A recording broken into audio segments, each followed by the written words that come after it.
Meenakshi YouTube channel చూస్తున్న వారందరికీ ధన్యవాదములు. నమస్తే. చాలా వీడియోలు చేసి పెడుతూ ఉన్నాను. మరి నచ్చినట్లయితే లైక్ చేయండి, షేర్ చేయండి, సబ్స్క్రైబ్ చేయండి. ధనస్థానంలో పాపగ్రహాలు ధనాన్ని ఇస్తాయా? మరి ధనస్థానంలో పాపగ్రహాలు ఉంటే ఆ జాతక చక్రాన్ని ఎలా పరిశీలించాలి? మేష లగ్నం, ధనాధిపతి శుక్రగ్రహం. వృషభ లగ్నం, ధనాధిపతి బుధగ్రహం, మిథున రాశి. మిథున లగ్నం, ధనాధిపతి చంద్రగ్రహం. కర్కాటక రాశి అవుతుంది. కర్కాటక లగ్నం,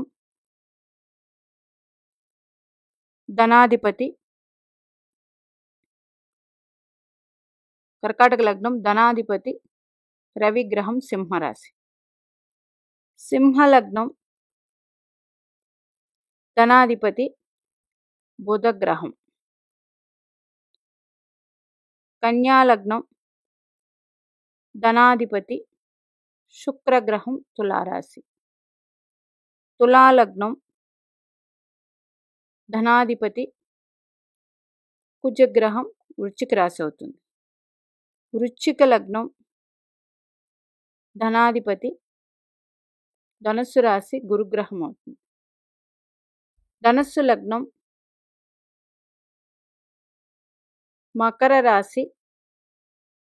ధనుస్సు లగ్నం,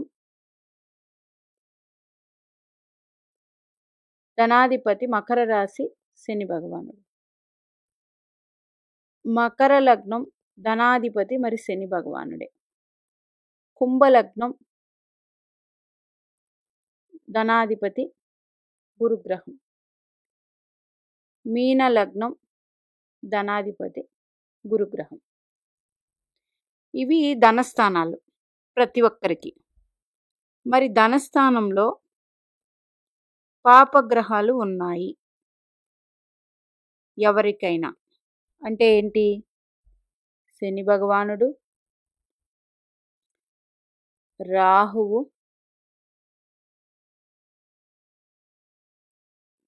కేతువు, వీరు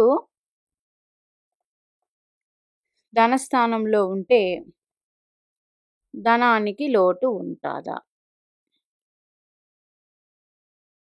ఇప్పుడు మేషలగ్నం వారికి సహజ శుభగ్రహం శుక్రుడు, మరి ధనకారకుడు గురుడు మేషలగ్నం వారికి భాగ్యాధిపతి అవ్వడం వల్ల యోగవంతమే. ధనస్థానంలో పాపగ్రహం ఉన్నప్పటికీ యోగాన్ని ఇస్తారు. అందులో శని భగవానుడు, రాహు భగవానుడు అంటే శని భగవానుడు, రాహువు బాగానే ధనాన్ని ఇస్తారు. కేతువుకి వృషభ రాశి, అది శనిపాలిత రాశి కాబట్టి అక్కడ పెద్ద అనుకూలం ఉండదు. మరి అట్లాగే వృషభ లగ్నానికి ధనాధిపతి శుభుడయ్యాడు. ఏది? మిథున రాశి. కానీ ధనకారకుడు గురువు, గురువుని తీసుకోండి. ఇక్కడ ధనస్థానానికి, పంచమ స్థానానికి, భాగ్య లాభస్థానం గురువు. మరి మిథున లగ్నానికి 1, 2, 3, 4, 5, 6, 7, 8, 9, 10. మిథున లగ్నానికి గురుడు శుభుడు కాదు. మరి అప్పుడు మిథునంలో శనిగ్రహం ఉన్నా, రాహుగ్రహం ఉన్నా, కేతుగ్రహం ఉన్నా 100% ధనానికి ఇబ్బంది అయితే మాత్రం ఉండి తీరుతుంది. ఎందుకు? గురుడు ఈ లగ్నానికి బాధకుడయ్యాడు కాబట్టి. తర్వాత మిథున లగ్నం అయిపోయింది. కర్కాటక లగ్నం వారికి రవిగ్రహం ధనాధిపతి అయ్యారు. మరి కర్కాటక లగ్నానికి గురుడు భాగ్యాధిపతి అయ్యారు. అందుకని కర్కాటక లగ్నానికి సింహంలో రాహువు, శని, కేతువులు ఉన్నా ధనమైతే ఉంటుంది. గురుడు సహజ శుభుడు కాబట్టి. కానీ అక్కడ మళ్ళీ ఏ నక్షత్రాలు ఉన్నారు, ఏమున్నాయి ఇవి. అయితే సింహరాశి శని భగవానుడికి కానీ, రాహువుకి కానీ అంత కంఫర్టబుల్ ప్లేస్ కాదు, ఒక్క కేతువుకు తప్ప. కేతువు ఉంటే ధనయోగాలు ఉంటాయి. మరి సింహలగ్నం వారికి కన్యా రాశి ధనాధిపతి అయ్యాడు. మరి సింహలగ్నం వారికి 1, 2, 3, 4, 5 పంచమాధిపతి గురుడు అవ్వడం వల్ల ఇక్కడ శని రాహు కేతువులున్న ధనాన్ని ఇస్తారు. అందులో మళ్ళీ శని రాహు బాగా ధనాన్ని ఇస్తారు. ఇంక కన్యా లగ్నానికి శుక్రగ్రహం శుభగ్రహం అయింది, ధనాధిపతి. అంటే ధనాధిపతి మళ్ళీ ఏ రాశిలో ఉన్నాడు, ఎంతవరకు అందిస్తున్నాడు అనేది మళ్ళీ పక్కన పెడితే, ఇక్కడ ధనస్థానంలో ఏదైనా పాపగ్రహాలు ఉంటే మాత్రం ఇక్కడ ఈ వీడియో చేయడం జరుగుతుంది. అయితే రాహువు మరి శని భగవానుడు ఇక్కడ ఉచ్చు పొందుతారు. మరి కన్యా లగ్నానికి గురుడు మళ్ళీ పాపి. వాళ్ళిద్దరూ ఉన్నప్పటికీ కొంచెం ఇబ్బంది అయితే ఉంటుంది. తులా లగ్నానికి కుజుడు, మరి ఈయన కూడా యాక్చువల్లీ సహజ పాపే. అయితే కుజుడే ఉన్నట్లయితే అది వేరే విషయం. శని కానీ రాహు కానీ ఉంటే మాత్రం 100% ధనానికి ఇబ్బంది ఉంటుందండి. కుజగ్రహం మళ్ళీ ఎక్కడ స్థితి పొందాడు అలాంటి దాన్ని బట్టి మళ్ళీ అది అందులో పర్సంటేజ్లు ఎంత వరకు వీళ్ళు ధనాన్ని అనుభవిస్తారన్నది చూసుకోవచ్చు. మరి ఇంకా పోతే తులా లగ్నానికి కూడా గురుడు సహజ పాపి అయ్యాడు. వృశ్చిక లగ్నానికి ధనాధిపతే గురుడయ్యాడు, ధనుస్సు రాశి. అందులో గురువు కానీ రాహు కానీ అలా ఉంటే వృశ్చిక లగ్నానికి మరి గురుడు శుభుడే. ఇంకా ధనస్సు లగ్నానికి శని భగవానుడు అయ్యారు. మరి ధనస్సు లగ్నానికి శని భగవానుడు అయ్యి అందులో పాపగ్రహాలు ఉంటే మకరం కబద శని ఉన్న రాహు ఉన్న అద్భుతమైన ధనయోగాలు ఇస్తారు 100%. ఎందుకంటే లగ్నాధిపతే గురుడు అయ్యాడు కాబట్టి శుభుడు. మకర లగ్నానికి శని భగవానుడు స్వక్షేత్రంలో శని భగవానుడు ధనాన్ని ఇస్తారు. కానీ మకర లగ్నానికి గురుడు శుభుడు కాదు. అందుకని దాంట్లో కూడా ఇబ్బందులు ఉంటాయి. ఎందుకు, గురుడు ఎట్లా ఉన్నాడు ఏంటి, అట్లాగే శని భగవానుడు ఏ నక్షత్రం ఉన్నారు దాన్ని బట్టి. కానీ ధనం అనేది మాత్రం ఉంటుంది, ఉండకపోవడం ఉండదు. అందులో నేను చెప్పేది తక్కువ ఎక్కువలు ఉంటూ ఉంటాయి. కుంభలగ్నానికి గురుడు ద్వితీయాధిపతి లాభాధిపతి అయ్యారు. అంటే ధనం ఉంటుంది కానీ కుంభలగ్నానికి కూడా గురుడు శుభుడైతే కాదు, న్యూట్రల్. మరి మీనలగ్నానికి గురుడు మీనలగ్నానికి మేషరాశి అయ్యింది, గురుడు మీ లగ్నాధిపతి అయ్యారు. మరి గురుడికి మేషరాశికి ఏమొచ్చింది, పంచమాధిపత్యం వచ్చింది. ఇట్లాగా ఈ గురుడు కూడా లగ్నాధిపత్యం వచ్చింది. అంటే వీరికి ధనం ఉంటుంది పాపగ్రహాలు ఉంటే. కేతు ఉన్నారనుకోండి అధిక ధన లాభాలు ఉంటాయి. శని భగవానుడు రాహు ఉంటే అంత ఉండవు. రెండవది, ఎవరికైనా ధనస్థానంలో పాపగ్రహాలు అయితే ఉంటే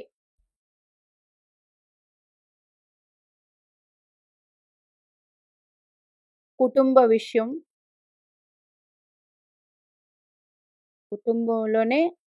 కుటుంబ వ్యక్తులతోనే ఇబ్బందులు ఉంటాయి 100%. ఎంతో కొంత చిన్నప్పటి నుంచి, పుట్టినప్పటి నుంచి కూడా. రాహువే ఉన్నాడు అనుకోండి, తండ్రి వల్ల తల్లి వల్ల ఎవరి వల్ల వాళ్ళ తరపు వల్ల వాళ్ళు ఇబ్బందులు ఉంటాయి, ఫేస్ చేస్తారు. తులాలగ్నం అయ్యి వృశ్చికంలో రాహు ఉన్నారనుకోండి, వాళ్ళు పుట్టింటి వారి దగ్గర నుంచి ఇబ్బందులు అయితే ఉంటాయి. ఎందుకంటే వృశ్చిక లగ్నానికి తులాలగ్నానికి కుజుడు న్యూట్రల్ ప్లానెట్, మారకుడు, అంటే ద్వితీయాధిపతి సప్తమాధిపతి అయ్యాడు. కుజుడు అంత ఫేవరబుల్ ఇవ్వరు. మరి అందులోని రాహు ఉండడం అంటే చాలా ఇబ్బందికరమైన విషయం. వాళ్ళకి ఇబ్బందికరమైన జీవితంతో ఉంటుంది. అట్లా ఉన్నప్పుడు సహజ గురుగ్రహం దృష్టి ఉంటే ఆ రాహు మీద మంచి ఫలితాలు ఉంటాయి, మారతాయి. ఇట్లా తీసుకోవాలి. మీకు అర్థమైంది అనుకుంటున్నాను. మీ ధనాధిపతి ఎవరు, ఆ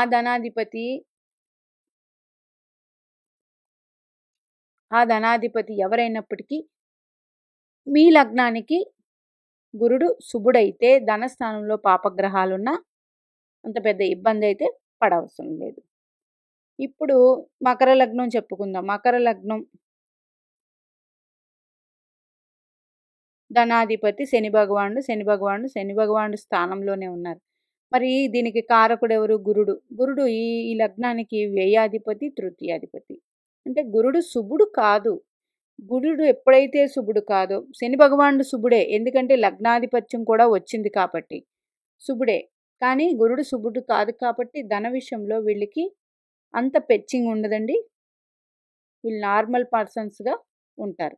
అదే ఈ శని భగవానుడి మీద గురుగ్రహ దృష్టి ఉందనుకోండి, అప్పుడు లెవెల్స్ మారతాయి.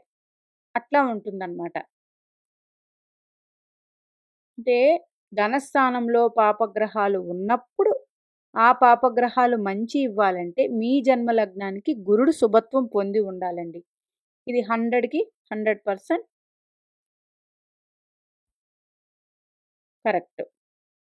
ఎప్పుడైతే మీ జన్మ లగ్నానికి గురుడు శుభగ్రహం అయ్యి ధనస్థానంలో పాపగ్రహం ఉన్నా అప్పుడు ధనానికి ఇబ్బంది ఉండదు. వేరే విషయాల్లో ఎలాంటి ఇబ్బందులు ఉన్నా ధనానికి ఇబ్బంది ఉండదు. మరి ఇందాక చెప్పినట్టు ధనుస్సు లగ్నం ధనస్థానంలో శని భగవాను ఉన్నారు. అంటే ధనాధిపతి ధనస్థానంలోనే ఉన్నారు. ఈయన ద్వితీయాధిపతి, తృతీయాధిపతి అయ్యారు. మరి ఈ ధనుసు లగ్నానికి గురుడికి ఏ ఆధిపత్యం వచ్చిందండి? లగ్నాధిపత్యం, చతుర్థాధిపత్యం వచ్చింది. అంటే లగ్నాధిపత్యం గురుడికి వచ్చింది కాబట్టి ధనస్థానంలో శని భగవాను ఉన్న ధనానికి ఇబ్బంది పడవలసిన అవసరం లేదు. అదే ఈ గురుడు ఈ శని భగవాన్ని చూస్తుంటే 100% బాగా సంపాదిస్తారు. ఇట్లా తీసుకోండి. ఏదేమైనప్పటికీ ధనస్థానంలో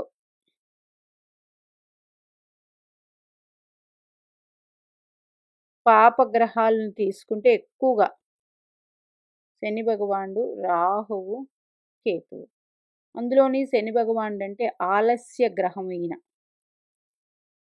ఏదైనా ఆలస్యంగా ఇస్తారు, తొందరగా అయితే ఇవ్వరు. రెండవ స్థానంలో శని భగవానుడు ఉన్నట్లయితే వారు నెమ్మదిగా మాట్లాడతారు, నెమ్మదిగా ఉంటారు, ఎవరిలోని తొందరగా కలవలేరు. అట్లాగే ఇంకా చాలా చాలా ఉంటాయి. మొహమాటం ఎక్కువ వీరికి, ఇట్లా ఉంటాయి ధనస్థానంలో శని భగవానుడు ఉన్నవారు. అదే రాహు ఉన్నారనుకోండి, వీరి మాట ఎదురువారికి కటువుగా అనిపిస్తుంది. ఎందుకు? రాహు కాబట్టి. అదే కేతు ఉన్నారనుకోండి, ఆ కేతువుకి ఇందాక చెప్పినట్టు మీనలగ్నం కేతువు ధనస్థానంలో ఉన్నారు. అదేంటి? మేషరాశి. మేషరాశి ఈ మీనలగ్నానికి భాగ్యాధిపతి, చతుర్థాధిపతి అయ్యాడు కాబట్టి అద్భుతమైన ధనయోగాలు ఇస్తాడు కేతు మహర్దశలో 100%. అది కేతువు జలతత్వ రాశి, అగ్నితత్వపు రాశుల్లో 100% యోగాన్ని ఇచ్చేస్తారు. ఇట్లాగనమాట.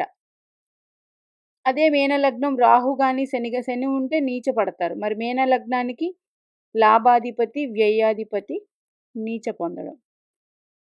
శని భగవానుడు అంత యోగకారకుడు కాదు, ద్వితీయ స్థానంలో ఉంటే మరి ఇబ్బందే. అయితే మేషరాశి మళ్ళీ వస్తే, మేషరాశి ఇదే మీనలగ్నానికి భాగ్యాధిపతి అవ్వడం వల్ల కొంతవరకు ఇబ్బంది నుంచి తప్పించుకోవచ్చు, ఇబ్బందులు ఉండవు. ఇట్లా తీసుకోవాలి. కాకపోతే రాహుకి శనికి ఈ మేషరాశి మిత్రరాశి కాదు. మరి శని భగవానికి అస్సలు పడని రాశి. రాహుకైతే అగ్నితత్వం రాశి 50% కూడా కాదు, ఒక 35% బాగానే ఉంటుంది. ఇట్లాగా అదే కేతు ఉన్నాడు అనుకోండి 100% బాగుంటుంది మేషరాశి, అగ్నితత్వం కాబట్టి.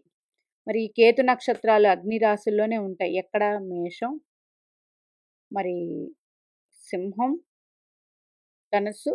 కేతు నక్షత్రాలు అగ్నితత్వపు రాశుల్లోనే ఉంటాయి. అందుచేత మరి చిన్న ఉపాయం, పరిహారం ఏంటండి? మీకు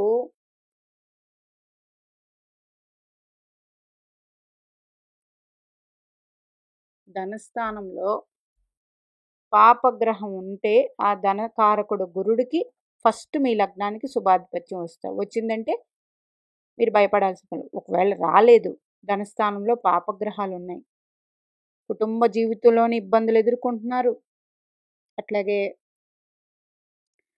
ధనానికి ఇబ్బంది, ఎప్పటికప్పుడు ధనం తడుముకోవడమే, ఇబ్బంది పడుతూ ఉన్నారు, అప్పుడు ఏం చేయాలి? లక్ష్మీదేవి ఆరాధన ఎంత ఎక్కువగా చేసుకుంటే, గుర్తుపెట్టుకోండి, ఎక్కువగా చేసుకుంటే అంత మంచిదంటే రోజు చేయవలసిన పనే. ఇట్లాంటి వాళ్ళు లక్ష్మీదేవి కవచం చదవండి, మంచిది. అట్లాగే ధనస్థానంలో పాపగ్రహాలు ఉన్నప్పుడు మీ పిల్లలకు కానీ ఉంటే, శని భగవానుడు ఉన్నారనుకోండి, తృతీయ దృష్టితో చతుర్థం మీద పడుతుంది. అంటే చిన్నప్పుడు ప్రైమరీ చదువులకి ఇబ్బంది అవుతుంది 100%. వీళ్ళకి చిన్నప్పటి నుంచే సరస్వతీదేవి కవచం నేర్పించండి. మాట మంచిగా వస్తుంది, మంచి బుద్ధి వస్తుంది, అన్నీ ఉంటాయి ఇట్లాంటి వారికి. ఎందుకంటే ధనస్థానం అంటే ధనమే కాదండి, మనం మాట్లాడే మాట కూడా ధనస్థానం నుంచే మనకి కనిపిస్తుంది. మనం ఎంతవరకు మాట్లాడగలం, ఎలాగ సమాజంలో నెట్టుకు రాగలం, ఇవన్నీ కూడా మన మాట వల్ల కూడా ఉంటుంది. మరి పరిహారాలు అయితే మాత్రం 100% ఇదే అండి. ధనస్థానంలో పాపగ్రహాలు ఉన్నప్పుడు డైరెక్ట్గా చిన్నప్పటి నుంచి ఆ పిల్లలకి లక్ష్మీదేవి ఆరాధన నేర్పించండి. అది జీవితాంతం చేసుకోవాలి. రెండవది, మన మాట అందరూ వినాలి, మన మాట తియ్యగా ఉండాలి, అన్నీ కావాలంటే సరస్వతి కవచం 100%. ఇది ఒకరోజు చేస్తే ఎప్పటికీ ఎవరికి రాదండి. రాదు అంటే అది చదవడం కాదు, మనకి పుట్టి పెరిగి విద్య నేర్చుకుని ఉద్యోగం చేసి మరి చివరి దశలో కూడా మనకి రిటైర్మెంట్ అనేవి ఉంటుంది. ఆ రిటైర్మెంట్కి కూడా డబ్బులు దాచుకోవడము, పెన్షన్ రావడం, ఏదో ఒకటి ఉంటుంది కదా. మరి అది చివరి దశ వరకు కావాలి కదండి. మరి చివరి దశ వరకు కావాలంటే మరి దానికి మనం ఏం చేస్తాం? సంపాదిస్తూనే ఉంటాం. అట్లాగే ఏదైనా చివరి వరకు మనం జీవితం అంతా ఇక్కడ బ్రతికినన్నాళ్ళు బాగుండాలంటే మనకి మనమే ఈ రెమెడీస్ చేసుకోవాలి. అంటే మనం ఒక గుడికి వెళ్తాం, ఒక దానం చేసేస్తే సెట్ అయిపోతుందా? దానాలు చేస్తే ఆయా గ్రహాలు శాంతిస్తాయి కొంతవరకు, మనకి చెడు చేయకుండా ఉంచి కాపాడుతూ ఉంటాయి. కానీ మరి మనకి నిత్యం కావాలి కదండి. నిత్యం కావాలంటే మనం నిత్యం మన ఆత్మారాముడికి మనం ఎలా భోంచేసి మనం కడుపు నింపుకుంటాము, నిత్యం కూడా చిన్నప్పటి నుంచి ఆ స్తోత్ర పారాయణలు నేర్పిస్తే అదే వచ్చేస్తుంది. ఒకవేళ పెద్దవాళ్ళు అయిపోయామండి, ఇప్పుడు ఏంటి మాకు ప్రయోజనం అంటే, ఇప్పటి నుంచి అయినా మొదలు పెడితే అలాగ ఉంటే 100% జీవితం అయితే బాగుంటుందండి. చేసి చూడండి. ఎందుకు లక్ష్మీదేవి అంటే ధనానికి లక్ష్మీదేవే మరి. ధనస్థానం సహజ వృషభ రాశి శుక్రుడిది, లక్ష్మీదేవి. అట్లాగే గురుగ్రహం సహజ ధనకారకుడు కాబట్టి లక్ష్మీదేవి ఆరాధన చేసుకోవాలి. అట్లాగే ఇలా ధనస్థానంలో పాపగ్రహాలు ఉన్నప్పుడు మాత్రం మీ పిల్లలకు కానీ పెద్దవాళ్ళకి కానీ ఎవరికైనా గురుబలం పెంచుకోవాలి. అది చిన్నప్పటి నుంచే మన దైనందిన జీవితంలో అలవాటు చేసేస్తే పిల్లలకి చిన్నప్పటి నుండే అలవాటు చేయాలి. ఏది అలవాటు చేయాల, అప్పుడు వాళ్ళు అది సాధనలా తీసుకొని చేస్తూ ఉంటారు.